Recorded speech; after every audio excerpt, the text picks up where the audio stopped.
Manchester United walked away from a £150 million deal. 12 months later, they came back and paid £65 million for the same player. What changed? And why did Michael Carrick, sitting on a midfield full of expensive names, decide none of it worked without one more piece? This is the story of Carlos Baleba and why United believe he's the player who finally makes their whole midfield make sense.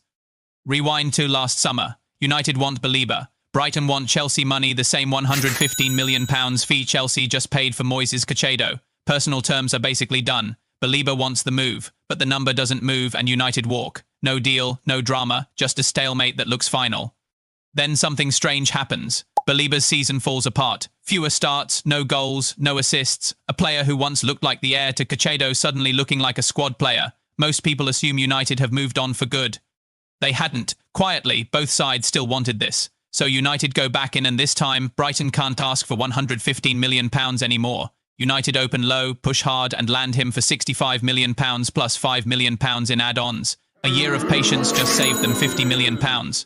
But here's the real question. United already had for midfielders. Fernandes, Tielemans, Santos, Mainu. So why spend big on a fifth? To answer that, you have to go back to where Baleba actually came from because none of this makes sense without it.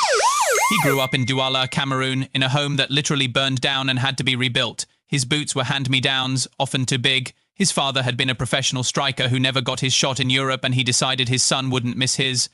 So from age 10, Baleba was already training like an athlete years older. Sprints between car tires, long-distance runs, even backflips on the beach, taught deliberately to sharpen his balance for the pitch. Years later, when he celebrates goals with a backflip, it isn't showmanship, it's a childhood lesson on display.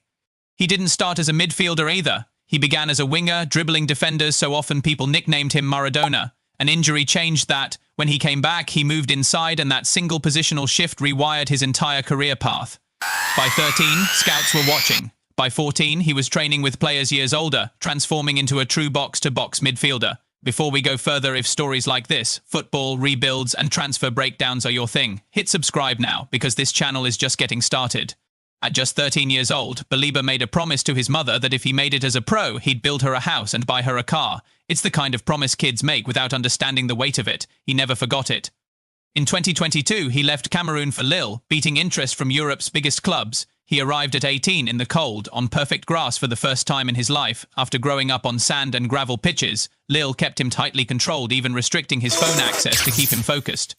It worked fast. He debuted in League One that August, made 19 appearances that season and was already saving toward his mother's house. Then, before she could see any of it, she passed away. Months later, Brighton signed him as Caicedo's replacement for around £26 million, a teenager with barely 8 senior starts, grieving, and about to face the hardest league on earth.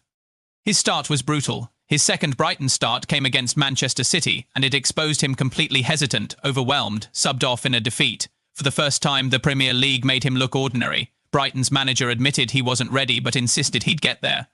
So they slowed things down, limited minutes, patience, and then everything changed because 18 months later, that same Manchester City team came back to Brighton, and this time, Baleba was a different player entirely. He came off the bench, flipped the entire momentum of the match, and Brighton won 2-1. The teenager who'd once frozen against City had just beaten them. From there, it snowballed goals, mature performances against Chelsea, and a stoppage-time winner against West Ham voted Premier League Goal of the Month. But numbers explain what your eyes were seeing. He averaged 6.5 possession recoveries per 90 minutes, elite for a Premier League midfielder. He was clocked at over 34 kilometers per hour, among the fastest central midfielders in the league, and he ranked 4th in progressive carries at his position, meaning once he wins the ball, he doesn't just pass it away, he runs through you with it. That's the part that separates him. Most defensive midfielders win the ball and look for help. Baleba wins it and solves the problem himself. He isn't perfect, though. His passing is functional, not elite, nowhere near a Rodri level of control. He can be reckless, 2 sent off once against Bournemouth, a penalty conceded at Old Trafford for a reckless challenge, and his level isn't guaranteed every week. Concentration lapses, positioning still needs work. So why does Carrick need him anyway, with 4 midfielders already on the books? Because United's biggest problem was never talent, it was space. When they press high, gaps open behind them. When the press breaks, someone has to cover ground fast before the counter-attack punishes it. That someone for Carrick is Baleba. Tielemans can dictate tempo. Santos can stabilize and protect. Mainu can combine in tight spaces. But none of them can sprint across the width of the pitch to kill a transition before it starts. Baleba can, and that changes what Carrick is allowed to ask his team to do.